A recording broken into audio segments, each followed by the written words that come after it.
Então, pessoal, todo mundo vendo minha tela, né? Eu vou começar a aula de hoje. Hoje a gente vai falar, então, em infecção do trato urinário e pielonefrite, tá? Podem me interromper a qualquer momento, porque eu não estou vendo vocês, e aí eu queria que a gente participasse, porque parece um tema muito fácil, na verdade, e a gente tem muito no nosso dia a dia, a gente vai ver que às vezes não é tão fácil assim, tá?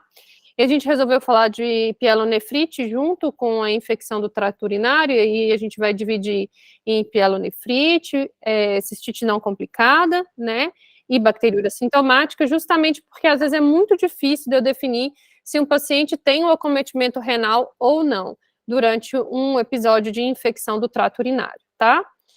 Vocês já me conhecem, né, eu sou Mariana, sou horizontal lá do hospital, e a gente já tem se encontrado algumas vezes, então... Por que a gente vai falar de infecção do trato urinário e pielonefrite? Primeiro, porque é um problema muito comum na infância, né, e de importância clínica. Quem aqui nunca atendeu uma suspeita de infecção do trato urinário? Quem aqui nunca prescreveu antibiótico para um paciente com infecção do trato urinário, né, seja lactente, seja uma criança maior, né, um escolar, tá? E uma das coisas mais importantes, e quando a gente fala de profilaxia, quando a gente estuda infecção do trato urinário, é justamente que esses pacientes não evoluam com cicatriz renal, tá? Então, hoje a gente conversa muito na prevenção dessas cicatrizes renais, tá? Infecções do trato urinário que levam a cicatrizes renais, elas aumentam o risco desse paciente evoluir com hipertensão, seja na fase adulta, seja até na infância, tá?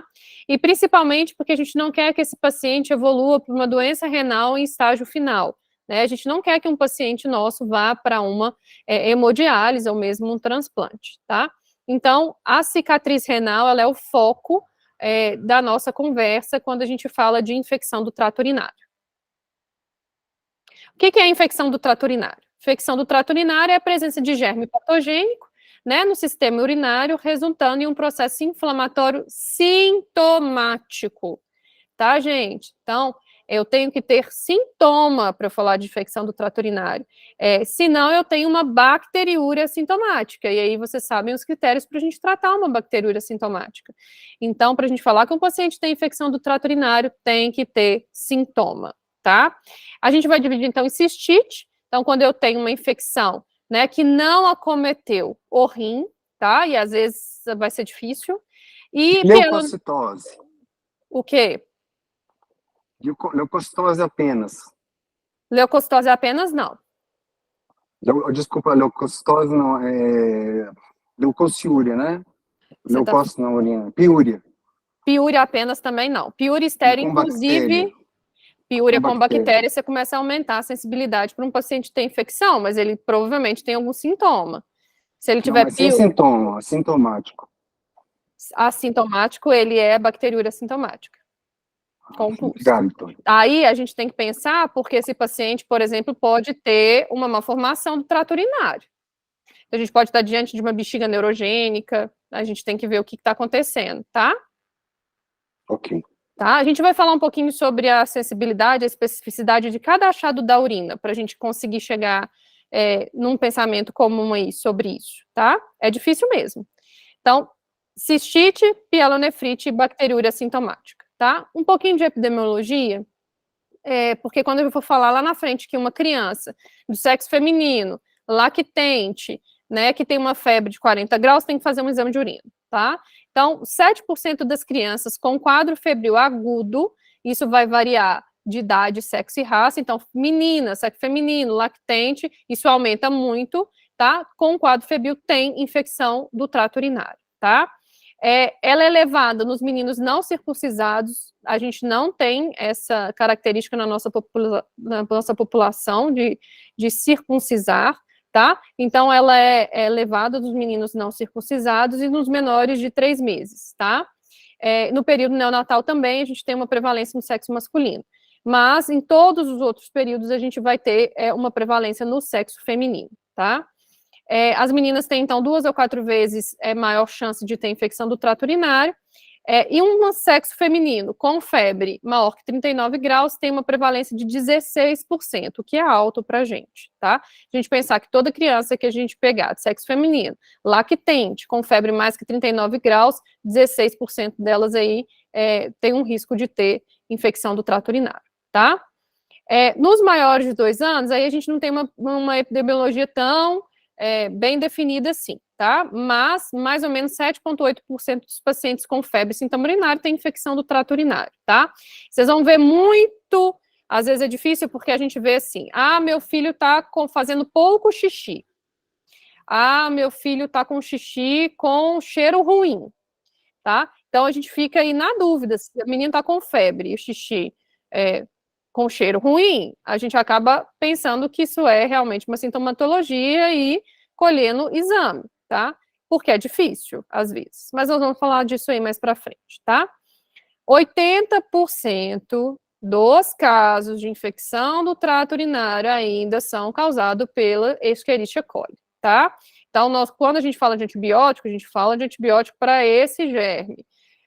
E aí a gente vai falar de bactrinha, e eu sei que tem gente que tem histórias com bactrinha aqui, então 80% de infecção do trato urinário ainda é Escherichia coli. Tem outros germes, gente, que podem aparecer. Então, gram-negativos, Klebsiella, Proteus. Proteus é um germe muito relacionado com fimose, tá? Então, sexo masculino e fimose, a gente tem Proteus relacionado. E Enterobacter, tá? Pode ter gram positivo fazendo infecção do trato urinário? Pode. Então, de vez em quando eu vejo o pessoal me levando exame lá para discutir comigo e fala assim, mas é gram positivo, não é infecção. Eu falo, não, peraí. Né? Então, a gente pode ter gram positivo fazendo, sim, infecção do trato urinário, tá, gente? E aí, como que acontece? Então, por que um paciente ele tem infecção do trato urinário e outro paciente não, tá? Primeiro, existe fator genético. Então, paciente que tem parente de primeiro grau com história de infecção do trato urinário, ele tem um risco maior de desenvolver infecção do trato urinário, tá? Começa por aí. Na formação de cicatriz, eu até não coloquei aqui, mas é importante a gente falar, o fator também genético é importante, mas o paciente ele tem uma característica para desenvolver uma cicatriz. Então, por exemplo, deixa eu tentar explicar isso melhor.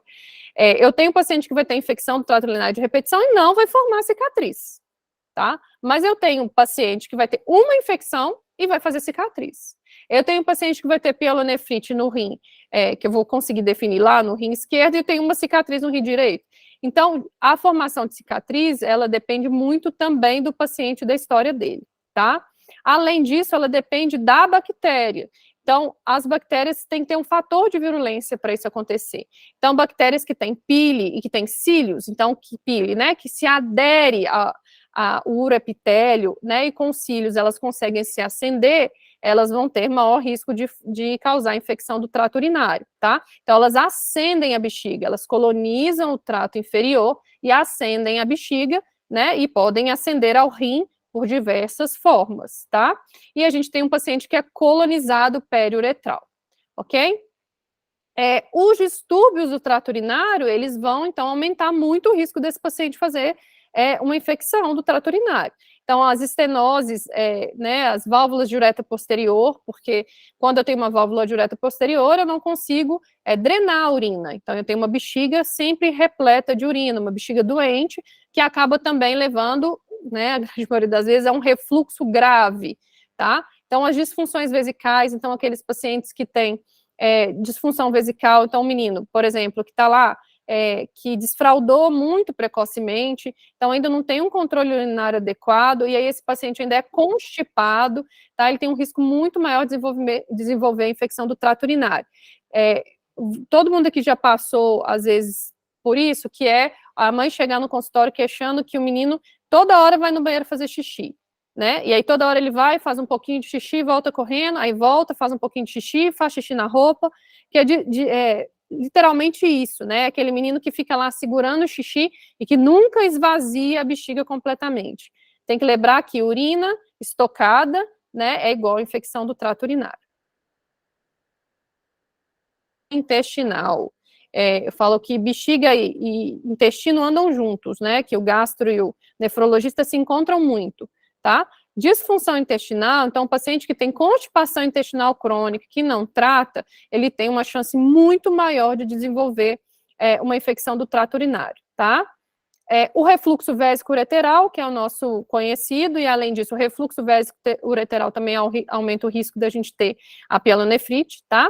Intercurso sexual, aí você fala assim, não, a Mari tá dando uma aula de pediatria falando de intercurso sexual.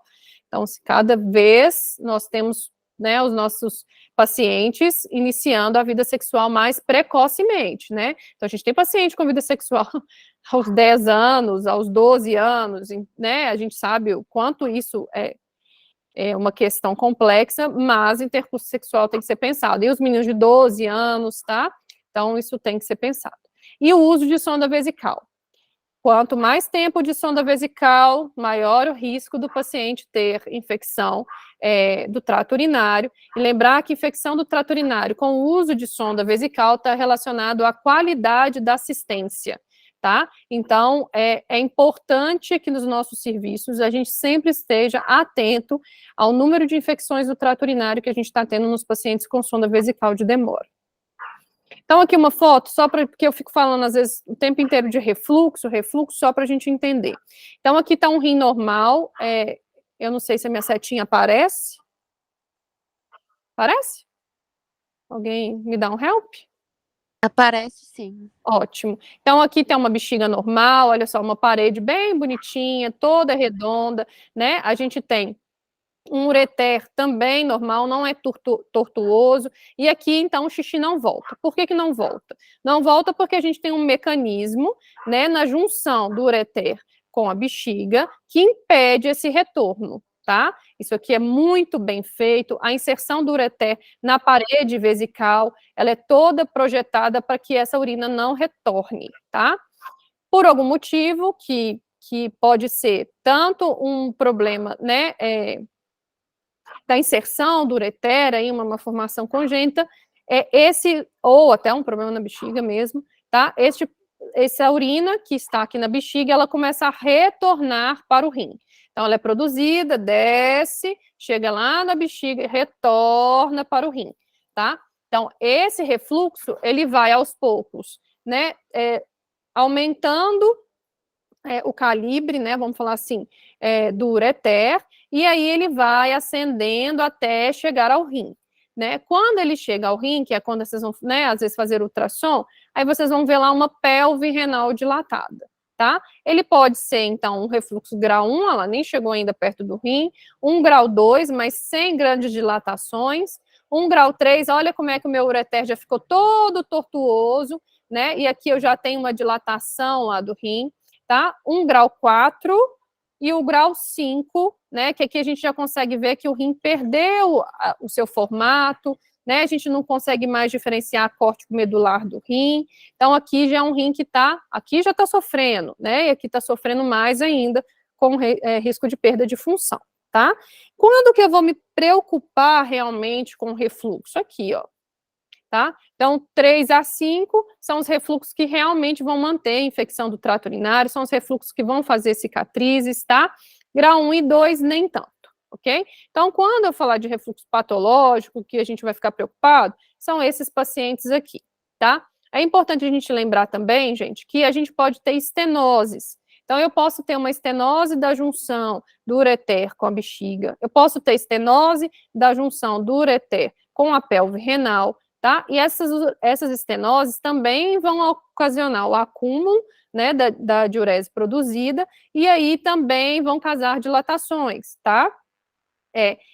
Essas doenças, elas vão chegar primeiro para vocês, né? Então, vai chegar para o pediatra. Então, vai chegar para o nefrologista muito tardiamente. Então, a gente tem que saber reconhecer e saber quando pedir exame para esses pacientes, tá? Principalmente quem está no interior. Aí que vai demorar mais para conseguir alcançar um nefrologista. E a outra coisa que eu queria falar para vocês é que, quando a gente está vendo a bexiga, a gente tem também a uretra, tá? Então, eu tenho urina nesse conteúdo, mas eu tenho urina na uretra.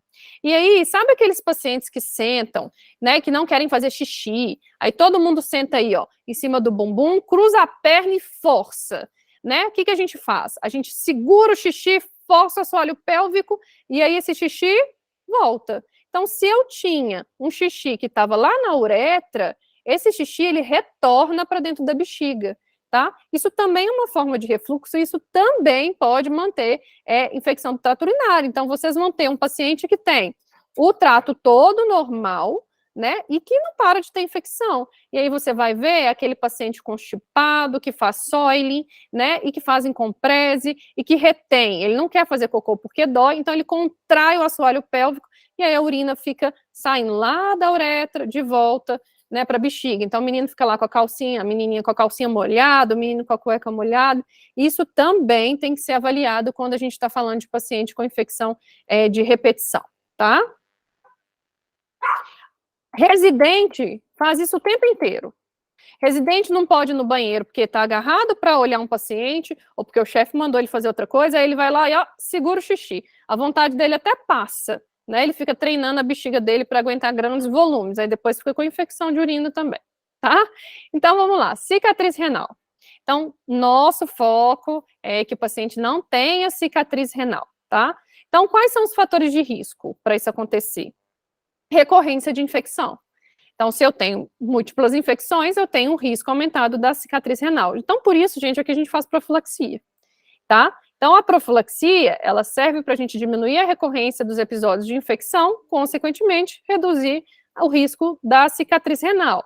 Serve para todo mundo? Não, não serve para todo mundo, porque o paciente não passa todo o tempo dele formando cicatriz. Então, o paciente vai formar uma cicatriz renal ali até os 3 anos de vida. Depois disso, o risco de formação de cicatriz renal é muito pequeno, tá? Então, a gente vai utilizar a profilaxia, vocês vão ver nessa faixa de idade, tá?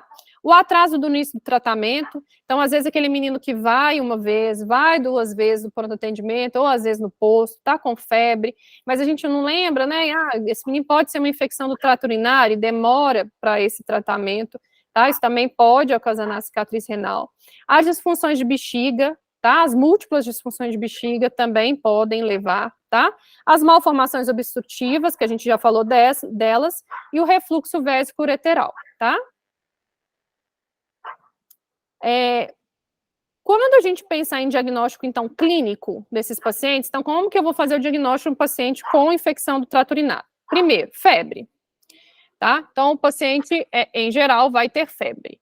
Irritabilidade e baixa aceitação alimentar. Muito para quem?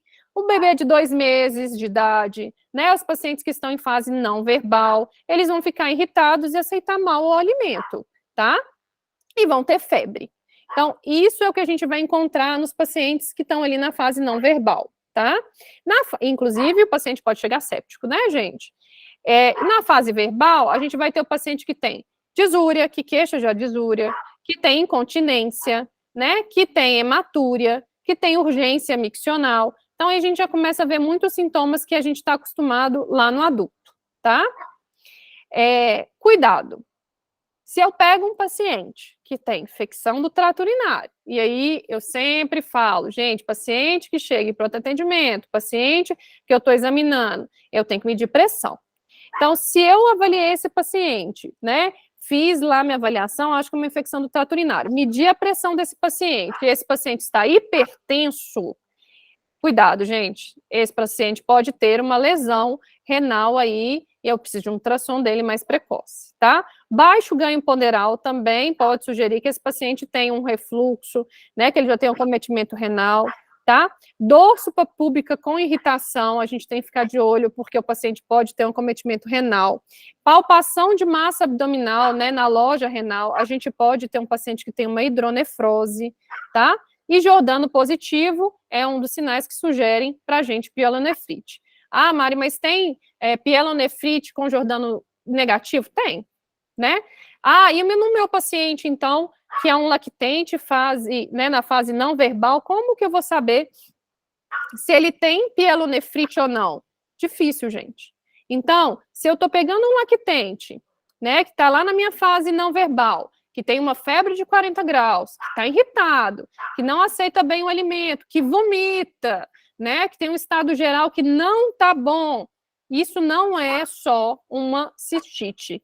Provavelmente isso é uma pielonefrite e eu vou precisar tratar, né, de uma forma mais invasiva, tá?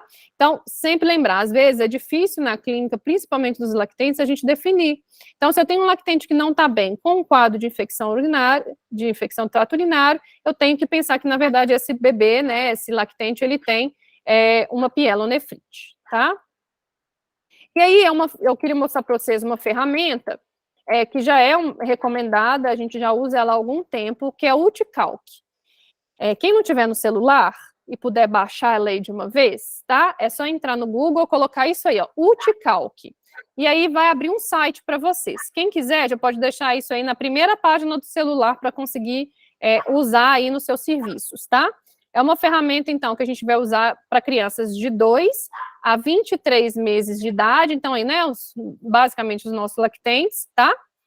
E ela é uma ferramenta que ajuda a gente, é uma ferramenta de uso rápido, tá? Então, ela ajuda a gente a definir qual que é a probabilidade de infecção do trato urinário baseado em características clínicas iniciais, tá? Então, a primeira parte da ferramenta é justamente avaliar as características clínicas, que foram aquelas características que eu falei para vocês, e que podem levar a um risco aumentado de infecção do trato urinário.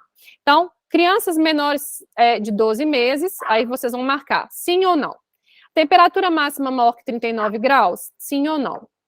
Esse paciente se descreve, né, na raça negra, sim ou não. Sexo feminino, tá? Gente, ainda entra se é parcialmente ou não, tá? Porque a gente, para entrar aí, todas as definições, tá? É um sexo feminino ou um sexo masculino não circuncisado, esse paciente tem outra fonte de febre. Então, se o paciente está gripado, vocês vão marcar não, tá? Vocês conseguiram baixar? Alguém conseguiu aí? Responde, gente, senão fica aqui igual falando com fantasma. Tô tentando, mas não consegui ainda não. Aliás, consegui agora. Conseguiu? Tá, então olha só, eu vou dar um caso e eu quero que vocês coloquem na calculadora, por favor.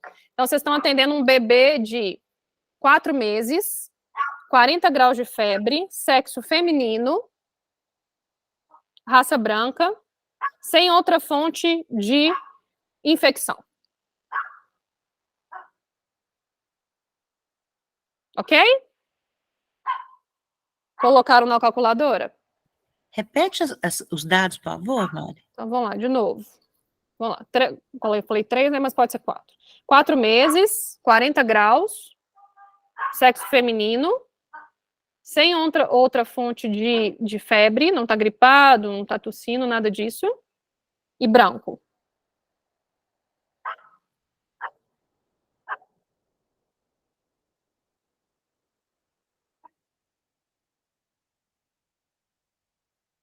Foi?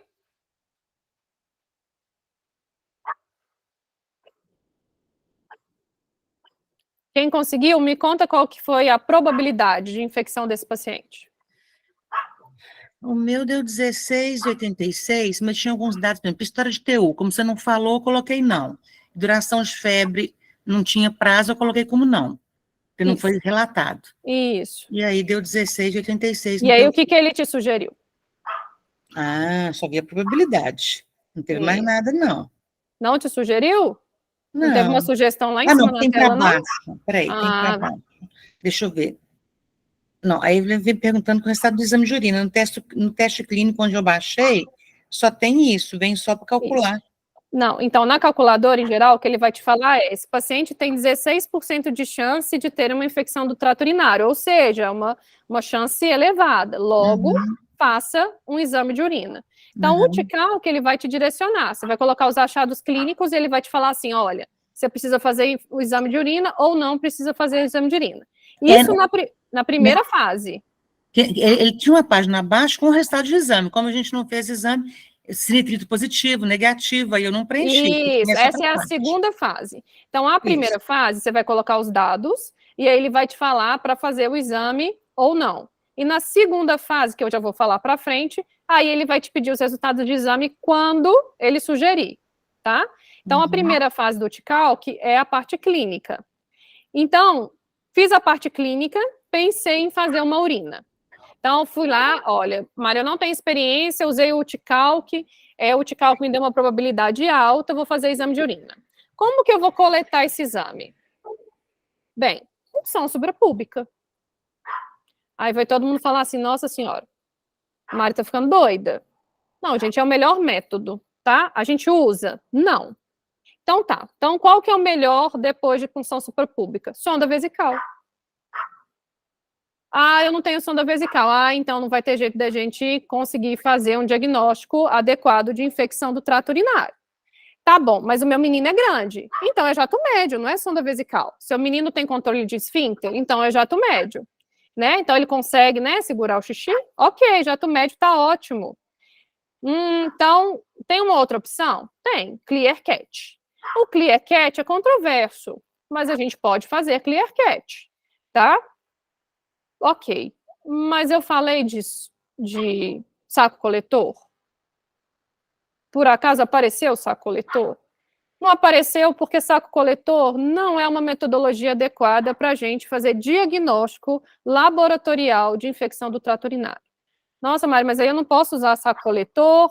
Pode. Você pode usar saco coletor quando você quiser excluir, tá? Então, vamos lá. Um saco coletor que seja negativo, ok, esse paciente não tem infecção do trato urinário, tá?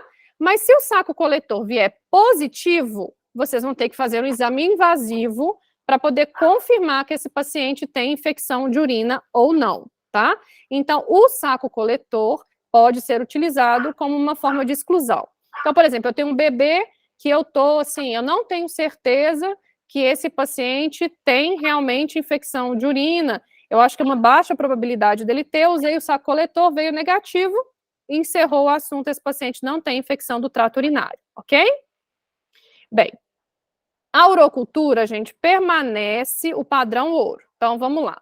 Então, atendi o paciente, usei meu Uticalc, ele sugeriu que eu fizesse exame de urina, eu fui lá e colhi o exame de urina adequadamente, colhi ele por sonda, tá? O que dá o diagnóstico desse paciente? Urocultura, tá? Então, a urocultura é o padrão ouro do diagnóstico. Contudo, a urocultura demora aí, tem lugar 3, tem lugar 5 dias para ficar pronta, né? Então, a gente começa um tratamento empírico para esse paciente baseado no sedimento urinário. Quando a gente fala em avaliar sedimento urinário, a gente vai juntar o quebra-cabeça para chegar numa probabilidade elevada de que o paciente tenha uma urocultura positiva, né, no futuro, então eu vou começar a tratar, tá? O que é um sedimento urinário sugestivo? Mais de 10 leucócitos por campo, tá, de urina centrifugada, nitrito positivo, esterase positiva e presença de bactéria. E aí, gente, ia ser lindo, né? Se toda vez que eu pegasse um paciente com infecção do trato urinário, viesse 10 leucócitos, nitrito positivo, esterase positiva e bactéria. Estava muito fácil, né? Só que não é assim que acontece, né? Então, às vezes vai vir só leucócito, leucócito com nitrito, leucócito com esterase, leucócito com bactéria, e aí, como é que eu faço? Então, a gente vai ver um pouquinho aí de sensibilidade desses exames para a gente pensar, tá? Em relação à urocultura, quando chegar esse resultado da urocultura para mim, eu tenho que avaliar as unidades formadoras de colônia. E só para lembrar vocês, isso mudou um pouquinho, tá? Que punção suprapúbica, qualquer crescimento de bactéria é positivo, tá? Na sondagem vesical de alívio, é maior que 1.000 unidades formadoras de colônia, tá? E no jato médio, vai ter lugar que vai falar mais que 50.000 e vai ter lugar que vai falar mais que 100.000 unidades formadoras de colônia por ml, tá? Então, vamos falar de sensibilidade e especificidade, tá?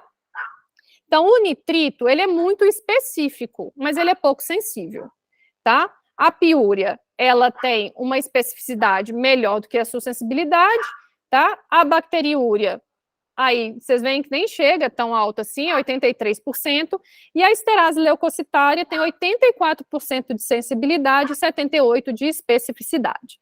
Então, vamos lá. Um paciente que tem nitrito positivo e esterase leucocitária positiva, esse paciente provavelmente tem uma infecção do trato urinário, tá? Que é talvez a pergunta do colega, né, no início, tá? E aí, se eu tenho, por exemplo, uma piúria, tá? Com o nitrito, já me ajuda mais. Mas se eu tenho só uma piúria, aí eu já não tenho tanta sensibilidade assim desse exame para falar que o meu paciente tem infecção do trato urinário. Se eu tiver só piúria e ainda foi colhido por saco coletor, gente, repete, porque provavelmente não é infecção do trato urinário, tá? Então, o que o UTCalc vai fazer? Depois que eu fiz essa primeira fase, que foi a probabilidade de infecção do trato urinário, baseado na característica clínica do paciente, então era um paciente menor de 12 meses, tinha uma temperatura maior que 39 graus, era um paciente raça branca, era um sexo feminino e não tinha outra causa de febre, ele me falou que a probabilidade de infecção do trato urinário aqui era 25%. E aí ele me sugere fazer o exame de urina, tá? E aí eu falei que o paciente tinha nitrito, que ele tinha esterase leucocitária e que ele tinha piúria, além de uma bactéria positiva. Ou seja, se vem um exame de urina lindo assim, quer dizer que meu paciente tem 96% de probabilidade de ter uma infecção do trato urinário, tá? Logo, eu vou tratar esse paciente, tá? E aí o UTCalc também vai sugerir tratamento ou não. Ele vai falar, olha, a probabilidade é alta, vocês devem começar o tratamento para esse paciente. Então, usar o UTCalc ajuda a gente na definição de quando tratar ou não o paciente, tá? E aí, como que eu trato? Bem, eu vou tratar diferente dependendo de como o meu paciente estiver, né, gente? Então, um paciente que está lá vomitando, prostrado, toxemiado, esse paciente vai ser internado e tratado no hospital, tá? Como que eu trato, então, um paciente que eu resolvi dar alta? Eu posso usar todas essas medicações. Então, eu posso usar cefalexina? Posso. Posso usar Bactrim? Não, Mari, mas eu vou usar Bactrim? Vai, gente. O Bactrim, a gente parou de usar Bactrim durante muito tempo por causa da resistência da E. coli. E aí o que aconteceu foi que isso mudou. Então houve uma melhora nesse índice de resistência e o Bactrim voltou como tratamento, tá? Eu posso usar amoxicilina clavulanato? Pode. Dependendo da referência que vocês forem usar, eles não vão sugerir amoxicilina clavulanato, tá? Mas pode usar? Pode. E posso usar Cefaclor? Posso também, tá? Se eu internei ou se eu vou tratar fora do hospital, a gente tem uma diferença entre o tempo de tratamento baseado em qual sociedade vocês querem seguir, tá? Se vocês forem seguir a sociedade, a Academia Americana, né, ou a canadense, a gente vai tratar entre 7 ou 14 dias, tá? Se eu for seguir o NICE, né, que é europeu, ou a italiana ou a australiana, são 10 dias, tá? Vale lembrar ainda que um menino maior, com só uma cistite não complicada, cada dia mais a gente está tratando por menos tempo. Então, talvez 5 dias seja suficiente. Precisamos pensar sobre isso, tá? Em relação ao paciente que eu internei, então, esse paciente que vai fazer um tratamento dentro do hospital, a gente vai usar gentamicina ou ceftriaxona, tá? Se eu tenho um paciente já com um rim único, uma hidronefrose importante, né, ou um paciente alérgico, alérgico não, pode até ser alérgico a ceftriaxona também. Eu vou usar ceftriaxona quando eu tenho, então, rim único, né, um paciente que tem refluxo, esses pacientes a gente usa ceftriaxona por causa da questão da gentamicina poder ser nefrotóxica, tá? Agora, se eu não tenho isso, podem usar a gentamicina tranquilamente, tá? Às vezes também o paciente tem alergia a ceftriaxona, a gente vai acabar usando gentamicina. E às vezes a gente não quer usar gentamicina, a gente usa cipro. Mas aí, basicamente, se vocês pegarem um paciente que vocês vão iniciar tratamento para encaminhar para uma unidade para internar, gentamicina ou ceftriaxona, tá? Quando que eu interno, então, um paciente? Se vocês forem ler o UpToDate vai liberar que vocês liberem para casa pacientes menores de 2 meses, maiores, né, de 2 meses, com tratamento oral para casa, tá? Outras referências vão falar que vocês podem liberar os pacientes maiores de 3 meses. Só, gente, que é o seguinte, a gente pode liberar um paciente de 2 meses para casa tratando infecção do trato urinário? Sim.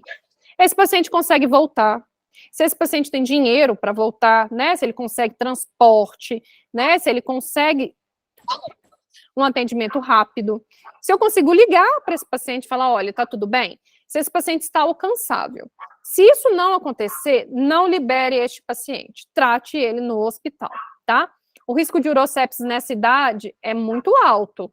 Então, não dá para liberar um paciente que seja aí, tenha 2 meses de vida, mas que eu não consiga alcançar este paciente, tá? Sepsis clínica, obviamente, a gente vai internar. Pacientes imunocomprometidos, a gente vai internar. As condições sociais de risco várias, a gente também vai internar. E os pacientes que não toleram antibiótico oral, a gente vai internar, tá? Exames de imagem, então. Será que para todo paciente com infecção do trato urinário eu preciso fazer exame de imagem? Bem, a gente vai fazer exame de imagem quando a gente quiser descartar que o paciente tenha malformação do trato urinário, até para eu definir se esse é um paciente que vai precisar de uma profilaxia para prevenção de cicatriz renal, tá? Não existe uma recomendação de um protocolo específico. O europeu é melhor que o americano, eu vou começar com cintilografia, vou começar com uretrocistografia, não tem isso, tá? Então, vocês podem seguir um protocolo que vocês acharem que é o melhor, tá? Então, a gente falava que existia um protocolo que chamava up to down. Então, a gente começava com os mais agressivos e ia diminuindo, tá? É claro que a gente descobriu muito mais refluxo, mas isso não trouxe tanta vantagem para o paciente, tá? Então, a ultrassonografia de rins e vias urinárias. Bem, a recomendação ainda é, toda criança menor de 2 anos, após o primeiro episódio de infecção do trato urinário febril, ou pielonefrite, ela deve fazer uma ultrassom de rins ou vias urinárias, tá? Todos os pacientes com infecção urinária de repetição têm que fazer ultrassom de rins e vias urinárias. Hoje chegou no Odilon para mim, um menino que veio na semana passada na porta mesmo, tá?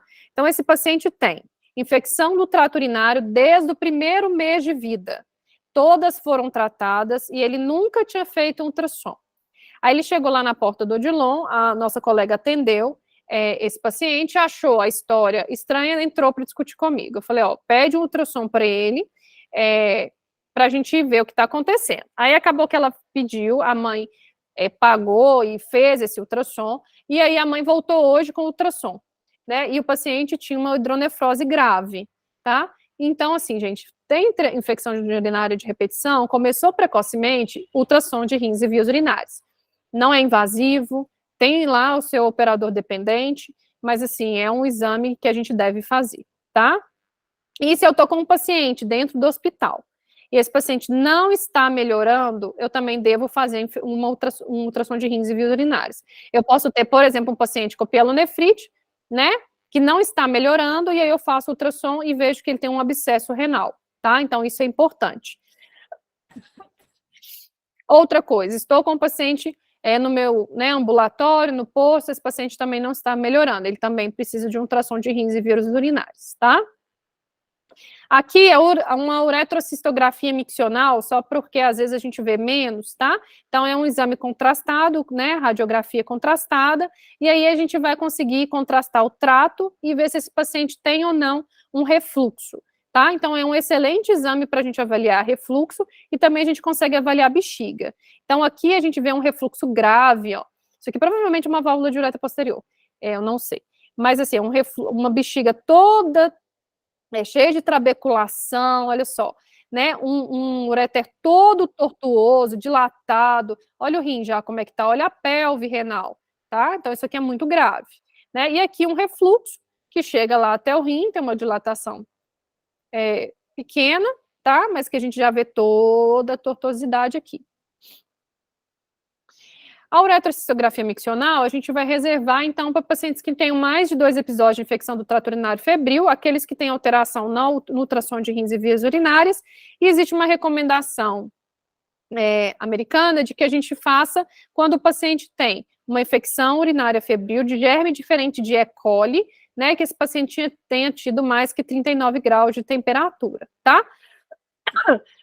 Acaba que a uretrocistografia miccional é mais um exame do nefrologista, tá? Mas o pediatra pode fazer esse exame também, ok? Lembrar que se o paciente tem infecção urinária de repetição, é hipertenso, baixo ganho pondero estatural, a gente precisa pesquisar ele melhor, tá? E a cintilografia renal. A cintilografia renal é um exame de alto custo, tá? Esse exame no SUS, ele é um pedido do nefrologista, tá? Mas ele avalia muitíssimo bem as cicatrizes renais, tá? Além de avaliar a função renal mesmo.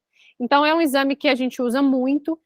A cintilografia renal consegue identificar 70% dos refluxos moderados. Então, acaba que quando a gente tem pacientes com essas malformações graves, a gente vai utilizar a cintilografia renal para várias avaliações do paciente, tá? Mas é uma fase mais... eu já passei pelo ultrassom, né? Eu já vi que tinha uma alteração, e aí eu vou optar pela cintilografia renal, tá? Ok. E aí, uma coisa que é muito, muito, muito discutível e discutida, que é a profilaxia com antimicrobiano, tá? Então, a profilaxia, ela tem o objetivo de reduzir episódio recorrente, né, de pielonefrite, ou seja, o episódio recorrente é de uma infecção que acomete o rim, tá? Na tentativa de que o paciente não piore as suas cicatrizes ou não desenvolva mais cicatrizes, tá? Então, para quem que a gente vai fazer profilaxia? Então, vou fazer profilaxia para os pacientes que têm alteração ultrassonográfica antinatal, né, uma alteração ultrassonográfica atual, então refluxo lá grau 3, 4 e 5, tá, que já está aqui. Uma uropatia obstrutiva, eu preciso fazer profilaxia. O paciente que tem ITU recorrente, até eu tentar entender o que está acontecendo com ele, tá? E a gente usa na profilaxia metade ou 1/3 da dose, desculpa aqui o erro, né, terapêutica, uma vez ao dia, de preferência à noite, tá? A gente usa a cefalexina, aí para os recém-nascidos, tá? E depois a gente usa o Bactrim. Ixi, cortou um pouquinho aqui, mas dá para a gente ver, tá? Então, aqui eu coloquei para vocês verem o quanto a gente acha que a infecção do trato urinário às vezes é tranquilo, mas não é, né? A gente tem muitas nuances para avaliar. Então, aqui são as principais referências que eu tenho de infecção do trato urinário. Então, a Academia Americana de Pediatria, Academia Europeia, né? E aí a gente consegue ver, esse aqui é de um guia da Sociedade Brasileira de Pediatria sobre infecção do trato urinário, que é bem interessante, tá? Então, ele vai falar para a gente assim, como que eu coleto? Então, aqui aceita cateterismo, vesical e clear cat, tá? E aqui, por exemplo, na Academia Americana, só punção suprapúbica ou cateterismo vesical, tá? Já no ISPN, ele aceita uma triagem com saco coletor. Então, foi o que a gente falou, tá? O ISPN não recomenda profilaxia no primeiro episódio de infecção febril, tá? E isso vai variar para cada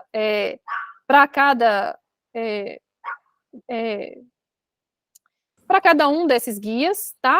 E a gente tem uma recomendação aqui do CPS, que é refluxo ésico ureteral grau 4 e 5, tá? Ultrassom. Aí, gente, todo mundo recomenda.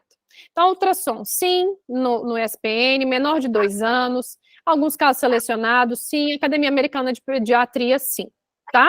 A ureterocistografia miccional e a cintilografia, ok? Então, um quadrinho bom para a gente ter aí, se a gente quiser entender um pouquinho mais de como percorrer aí quando eu tenho um menino com infecção do trato urinário, ok? Bem, e aqui tem um fluxograma que eu achei rápido de ver, interessante, que é, por exemplo, eu tenho um paciente de 1 mês a 2 anos, com febre maior que 38,5 e sem foco identificável. Ele tem 3 meses, então cultura por coleta invasiva, não é para tentar saco coletor, tá? Ele tem mais de 3 meses, o comprometimento do estado geral é importante, né? Eu tô achando que esse paciente vomita, tá prostrado, eu acho que ele tem uma pielonefrite. Então, cultura e avaliação urinária por jato médio, se tiver controle miccional, ou coleta invasiva. Não, eu posso tentar um jato médio ou saco coletor para afastar, tá? Se é negativo, sem infecção do trato urinário, tá? Se tem leucocitúria ou nitrito, eu tenho que fazer uma cultura por coleta invasiva. Mas vejam que aqui o paciente é assintomático. Ok? Então, gente, era isso que eu queria falar para vocês, tanto sobre a cultura, né, que a gente tem, do uso do saco coletor, da importância de uma coleta adequada do exame de urina, tá? E da profilaxia, que às vezes a gente tem muita dúvida de como fazer, e como tratar a infecção do trato urinário, tá bom? Obrigada.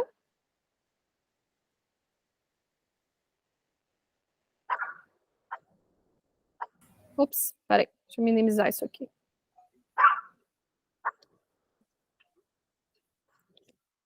Parabéns, Mari. Temos muitas perguntas no chat.